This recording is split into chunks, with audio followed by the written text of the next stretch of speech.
taxpayers that support your city in general. So are we moving fees from one pocket where we pay taxes to the city to another pocket where we pay taxes to the school district? I think we need to consider that. Now, Heber City has to look outside and say, yeah, there's the Midway kids and there's the Wasatch County kids. Yes. So maybe there's some proration that needs to happen with that. But largely schools are supporting the same taxpayers. No, and I agree with that. I guess my biggest concern is that we're not putting any additional cost on city residents that's benefiting all of the district residents. And so I guess that's where we're having to flesh this out, is what particular costs should be split among all the Valley residents, or what costs is it fair for the city residents? Which is why it's been hard for you to say, well, we're going to completely waive all the impact fees. Right, and I guess that's it, is just making sure the city residents aren't overtaxed. Because we feel like we are in some areas. No, I understand. It's a hard thing because we have some of our students going outside of the city to county schools. For example, Mill Elementary has city students going to that school. Right. But people in the city pay taxes to the school district in the county and the city. We just want to make sure there's not city taxes that are. But I give that as a way for Bart to understand that maybe switching from square footage methodology to students is appropriate for schools because it is a different consideration. I keep hearing this, the city kids go to the county schools, so I just hope we can let that go, because you get a mill levy for doing schools. We charge our city people for specific city purposes. And we pay 50% of every mill levy in the county, too. I mean, Jeff raised the point in our budget meeting that we have people coming and they go to the county for something, maybe a charitable thing, maybe cowboy poetry, whatever it is. They go to the county and get a fee, and we pay half of that because we're half of the county. And then they come to the city for another fee. And frankly, if anything, our city residents are double taxed, and some of you live here. So I just don't want to keep cycling that point. You have a mill levy to take care of schools. We have a mill levy we impose on our citizens in town for city services. So I hear you, I understand it, I've heard it now 2 or 3 times, but I think you get a mill levy for what your impacts, and we pay our share, because we pay all your school taxes too. And then we need to go to our city and tax our citizens for what we do extra, above and beyond county council, county government, city, it's all countywide. We do more to our citizens, not less. Whatever you do for our citizens, you go ahead and charge them. They pay a county school levy, and then we charge them for everything extra, like crossing guards, which we do for your schools. We don't charge you, it's our responsibility. But those things we pay, and we charge our taxpayers. So, I keep hearing it, but I don't. No, I think that came from both, so it wasn't just. Yeah, I'm not disagreeing with you. Can I ask make another point here? We received funding for improvements on 600 South, which are ultimately improve your school district property and put in a wonderful sidewalk so that citizens can use the facilities and have walkability in the community. We're also using another city grant to put in lots of improvements on Mill Road, which is also linked to the location of your new school there next to Old Mill. And these are going to really benefit your district that you're not going to have to pay for. So, on our side, we're looking at the improvements we've made to help your property and to help the schools that, you're not paying for at, in a special sort of fee. So it's not that every single impact fee goes to just your costs. I mean, we've shown over and over again that our impact fees help for the next project, all right? And so you may think they're unfair, but they're being assessed equally, fairly across the city, and they help for that next project, of which you're going to benefit, on those 2 instances. So we appreciate you understanding that we're trying to show good faith and help the school district in other ways. And when we're charging these things, it's not to be arbitrary or say, oh, schools should be different. It's because it needs to help for the next projects that will help your school district too. Can I speak for 1 second? As we worked on the high school, we paid over $2 million to put the road in, and we felt like we were working well with you guys. We didn't hook on with the 600 South. We ran the water clear up and around and did the loop up over, 1200 East up on Mill Road and stuff, and tried, and we all agreed that those were gonna help the system, so we took the county's money, you know, that we assessed, and we put that into those improvements to make it a great project for everyone. We want to work well with you guys. We also see that those schools, when we started looking, and we started drilling holes in the county, nobody wanted us to build a school in the county. The city residents came to me and said, we want the school back here in the city. Put it in the central location. Don't put the high school out there. As soon as you put the high school out there, we're gonna pop up all kinds of commercial, and they're gonna get those kids for lunch, and all those tax dollars are gonna go to the county, they're not gonna go to the city. So when you guys have activities at night, there's a lot of people who come in. They come in for these activities, they come see the plays, they come to Cowboy Poetry, and that sells tax revenue to the city as well. So when we went to the ombudsman, which he said, you know, he told the city, I believe, your representatives there, you guys need to compromise, and he told the school district, you guys need to compromise. But it states very clearly in the law, in my recollection, that school districts should be treated differently, is what he told us, that we are not a commercial entity, and that there's broad public use of those buildings. Those are buildings and entertainment places that you guys don't have to provide just to your city residents. They come to the schools. And it's a huge benefit to the city residents that don't have to get on a bus and don't have to drive to school on a bus. Their kids can walk. It's a community place. Their kids can play on our playgrounds on the weekends. You know, we open it up to the soccer. We open it up to hopefully be a good community partner. And that's what we're here today, is to try and we're here to settle these issues, we're here to fix these issues and to mend the relationship so that we can move forward. When we build in Midway, we don't have a problem. When we build in the county, we don't have a problem. When we build in Daniels, everybody wants our schools. And we want to be a good partner with Heber City as well, but we're listening to the ombudsman. As the ombudsman says to us, you guys need to find a different methodology. You maybe shouldn't pay zero, but he said when we presented the numbers, you shouldn't pay this fee either. So as a compromise, we looked at this because we feel we are different than a commercial development. We feel like that we are. While we're getting along, could I ask a question on the bus garage? Just hold on there. Okay. Let's finish these last two things on the bus garage, and then we can have some discussion. Go ahead. Mr. Chairman, that's my question, is relative to the bus garage. Okay, go ahead. What was that, what we're talking about? That's what I was trying to get back to. Okay, that's where I'm getting back to. Okay. Let him go on, and you ask him some questions, okay? We'll bunch them up. So the bus garage, the new building will have a 1-inch meter. You see the rate. We'll actually have, a 1-inch meter for both buildings that are being built based on the water use that's happened out there. Again, not increasing employees. Instead of an impact fee of $9,000, we're saying it would be an impact fee of $1,446. Similar analysis for the sewer. You can see the numbers there. Okay. Go ahead. Okay, initially, I just wanted to clarify, initially Bart said that you were using the square footage method. And now we're talking about whether the buses increased or not. But certainly the square footage area increased. And so, you know, if we charged you for the buses that are already there based on the square footage, and there was a bunch parked outside, there was never a charge for those outside parked buses, because it was originally charged as a square footage. Now you've got a new building with square footage where they'll all be moved inside. And so all I'm talking about is there's a transition there and a little bit of a disconnect. Those buses that were parked outside, the impact they cause every time they leave to pick up students, and the new Daniel students, and wherever they go, has not been really assessed in the past. Well, that's partly because when that property was annexed into the city, you accepted that property. The bus garage existed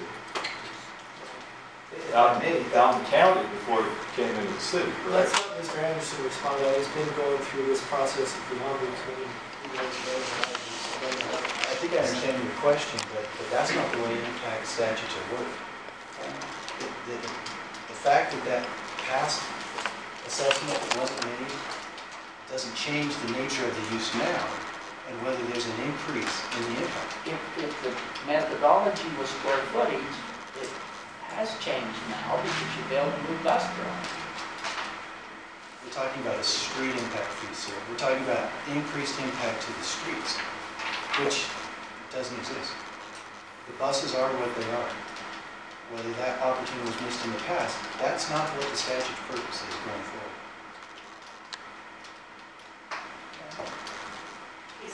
So that, as far as I understand, we were not going to be charging water or sewer fees, just the street, just the traffic for the bus garage. Is that correct? We can pay. Did we?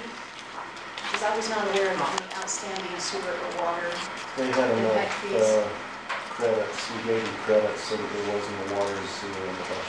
Okay, so I'm assuming the reason why you've done the study and so forth is to show us that the methodology is flawed and that you want a different methodology for the future. Is that Yes, correct? that's a big part of it. It really is, because we don't want to be having this argument every time something Yeah, happens. I agree. We really want to resolve this with you. But I'm concerned about, we've already done the traffic study for the current Daniel School that we're talking about, and I really appreciate that. But have you thought about a traffic study for the other proposed school on Mill Road? Because that will also impact city streets, even though we will not be able to charge you any street impact fees. Traffic studies need to be Can we see that? Because I'm really concerned about a stoplight that might be needed there, right, at the corner. That was looked at. You're welcome to look at a copy of it. It's already been reviewed by the county. Okay, That's but can based, you see my concern that even though you want to change the methodology, you're not going to be able to charge you for those kind of costs, and yet our city's probably going to be paying for them. And so I'm concerned about the whole picture, not just the methodology going forward, because that is going to be an impact to our streets. And like I say, even though we do have a grant right now to really improve Mill Road, down to that intersection, So, right, on 12 South. kind of clarify real quick so I understand you. So we're building a school in the county, and because residents from Heber City will be leaving to go to that school, we're proposing an impact fee? No, I'm saying we can't charge you an impact fee, but we're concerned about the traffic study, and we're concerned about the needs there for safety. Okay, because it will be on city roads, on the Mill Road and then the 12 South, that will be coming into that school. So I'd like to see the traffic study. Again, we're not going to be able to charge you for it. I'm sure the sewer Certainly have to district share on it. that. Sure. Yeah, because those costs are going to have to be borne probably by the city, and, we haven't heard any discussion from the impacts that you know of in the traffic study that we probably need to look at now in these negotiations, to make sure that safety needs are met from our side as well as your side.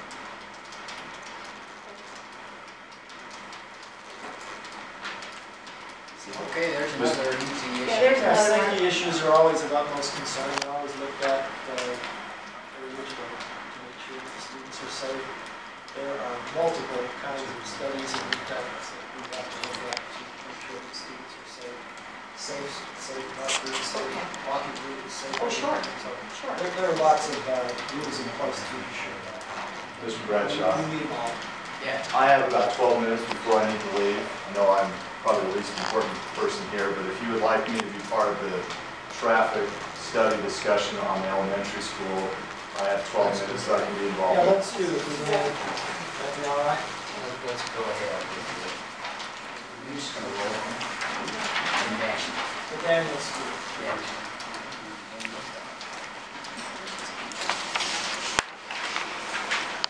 So you've seen the traffic study, and the staff has given you a report, and there are some issues regarding, as I understand it, the bike path that may change the way the discussion. So how do you get into that? In the interest of the, why Mr. Bird to tell us about quickly before we get too far along. So I think we've learned from this traffic study that having a dead-end road that's cul-de-sac by the school, and it doesn't have to go through the highway, was acceptable by the traffic engineer and Bart. And your letter seemed like you agreed with that also. I think their recommendation to include parking on the south side, the school district has agreed with, and you're fine with that as well. So I think the only surprise was your comment that they didn't consider, or that you had forgot to tell them, hey, there's 2 bike lanes that we need. I wonder if we could, on the north side where we have a sidewalk planned anyway next to the RV park, would it be possible in that right of way instead of putting 2 5-foot bike lanes in the road, because there are no homes or any frontages on that north side, we put an 8-foot bike trail over there. Now we wouldn't have to expand the right-of-way, we wouldn't have to go to Millstream and ask them to give an additional dedication. It's not really being used for anything over there, and make that a bike trail on that side. You can look at it further. They've indicated if you're really going to have a bike, well, this is kind of a discussion, maybe it's longer than we've got right here. The short answer is, I'm open to looking at anything. All right. We've had discussions on trails lately in the council, and as a minimum to try and use it for a bike/trail, you need 10 feet. So maybe we go to 10 feet instead of 8. But what we've also learned through this is the serious bikers don't use them anyway. And so it's a discussion we can have. With that recommendation include 2 5-foot bike lanes, how's the city going to resolve the rest of Wheeler Road west of the school projects? Are you going to take away the parking that's there now, or go and get 5 more feet from neighbors on both sides of the road? Now, what we'd anticipate, well, this is all just coming together right now, but right now, one concept, initially it was just bike lanes along the road because there's no parking on Wheeler Road.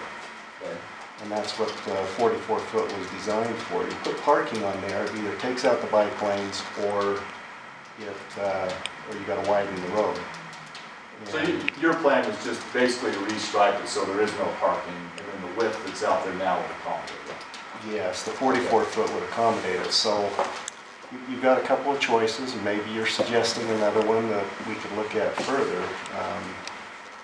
Somehow we've got this trail we've got to get through, or some kind of corridor through there, and yeah, we just didn't really talk That is part about of the that. master plan, as I understand it. Yeah, it's in there. How it didn't get into the consideration of the traffic study.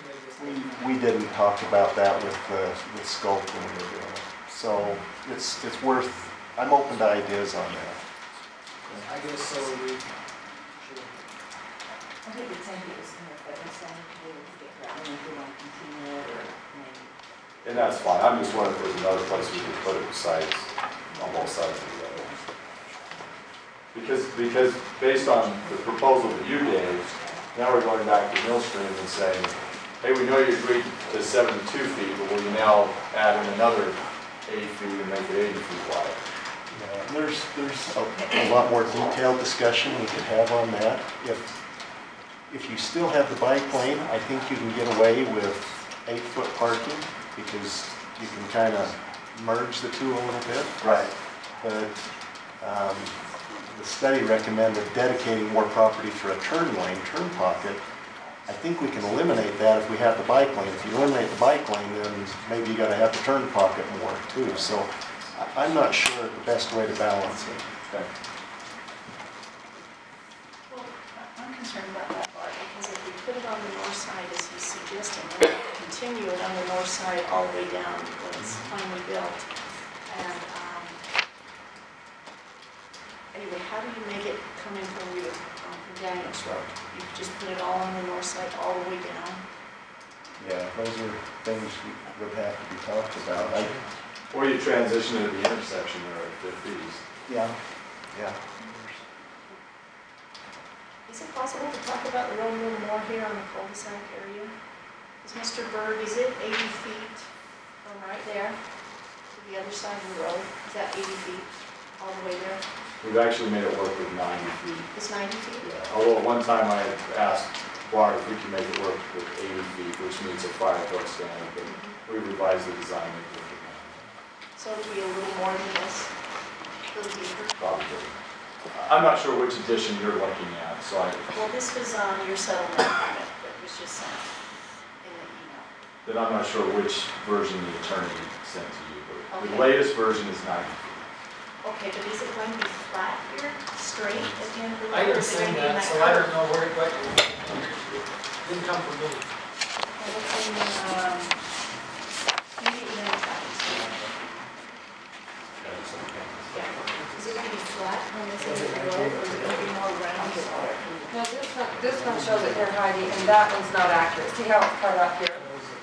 Yes, but it's still flat on the Oh, so the east end the and circle on the ends, top, on the north. so Well, if let it Paul was to answer be your completely questions. rounded, it would go like. So what you're And so down we- there, you're down there, everything is on that. So the road can be extended. So, would you make it round or curve and gutter all the way around? Not curve, but just gutter all the way around this edge, so that no one would be going over the top of it. No, we would put up barricades, because that way we wouldn't have to tear out curb and gutter in the future to extend the True. road. Is it still going to be flat on the north side? Straight, I should say, not Yes. rounded? Yes. It's temporary, so. Again, that's to help the future extension of the street. If it was rounded, then there'd be a small little area of the That's road what I was missing, wondering. you'd have to pave up to. So then the bike lane, what about the bike lane? You just ride along there and just end it right there? And somebody will extend in the future. Okay. So it'll be a bike lane that And all the, Goes Yeah. nowhere from now. you turn around and go back.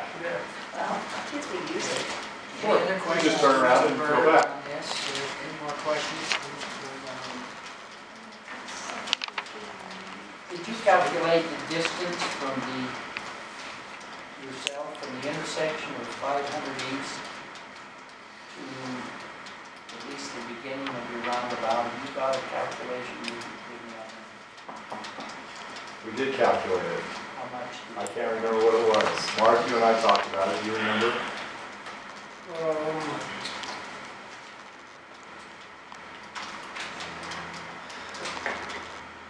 It would be 872 feet from center line of Fifth East to the end of the cul-de-sac. To the end of the course. And if you measure from property line of Fifth East to the beginning of the cul-de-sac, it's 759 feet. Any more questions for Mr. Bird before he has to leave? Thank you for doing this. Thank you. Appreciate it. Good luck.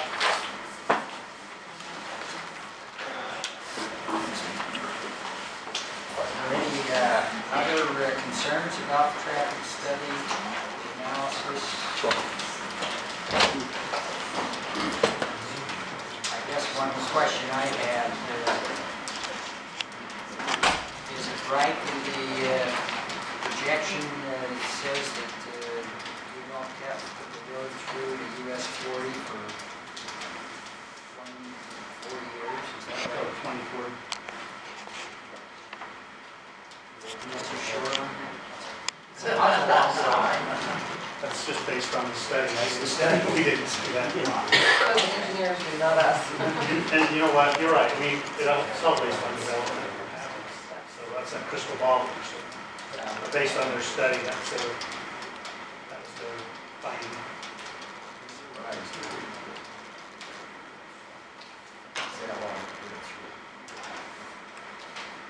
Okay, any other questions by anybody else? Going on to the, Can I ask one more here, please? Is the school district willing to pay the RSSV once the school is open? The reduced speed school zone warrant study. It's number 6 on your traffic study, page 2. A reduced speed school zone warrant study should be performed once the school is open to determine if the school crosswalk needs to be Do upgraded. you want me to explain what that is? What is that? What does it typically cost? What she's talking about, that's an abbreviation for reduced speed school zone. The flashing lights, crosswalk. And if you meet certain criteria, particularly for an elementary school, you've got to install one of those. Primarily it's speed and trips, but it also has to do with a study that has to be done to determine the gaps between cars that are coming. And if it's an elementary school, it requires a crossing guard. So we're not going to know until you're open if that's going to go in. Otherwise, it's just the regular striped school crosswalks that you have to put in along your routes, your walking routes. But don't require that, just regular signage. So the question that's being asked, since we aren't going to know until the school is open, is who bears the cost if a study's done and one of these flashing lights and all of this stuff has to go in, who bears that cost? And I don't know. Others that you've done, What's that? others that you've done. I'm not aware that you've ever asked us to do that before, because we have not, since I've been here. We haven't done. So we didn't do it at the high haven't school, because we obviously don't do it for This those. is usually only on elementary. It's on an It's elementary. mainly school, so- elementaries, yeah, that's required, and so, Does the fact it's a dead-end street make any difference? it could, yeah. I mean, slow things down quite a bit. Well, that's where I was thinking. I think the traffic study indicated, the way I read it, was that one may be needed once the road is put through to have a full. I don't think it's the same as this particular study is asking. It's a different study. Once you've got a school open and traffic, then they go out and do a little warrant, they call it, or study, to see if it qualifies. If it does, one's got to go in. Kind of like the grade, we want to get ahead of it. And the superintendent is right. We haven't had one that's gone in, that we've asked the school. The last ones that went in were on Mill Road, and we paid for those. And what does that cost? Oh, Mark, was it like $10,000? For the flashing instructions, scale things. Things on the signs and stuff, so maybe somewhere around that range. I think part of this goes out, the city's council saying, well, what kind of cost might the city see from this school being constructed on it? What are you gonna do with the sewer? The sewer?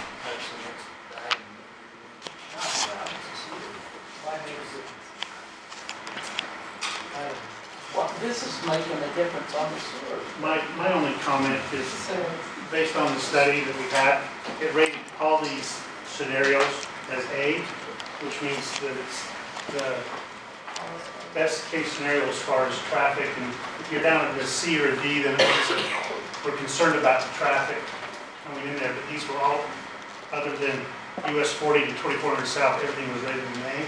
So, I don't know, I guess we're open. I would say we're obviously open to that. I thought that Okay. you didn't send them a copy of There your was- staff report. So Bart, you suggest we do that study now? I'm asking when you want that study. Can't do it. Or is this down the road? You can't do it until you open, That's okay. and I didn't make a recommendation who pays for it, I'm just saying that could be a cost out there.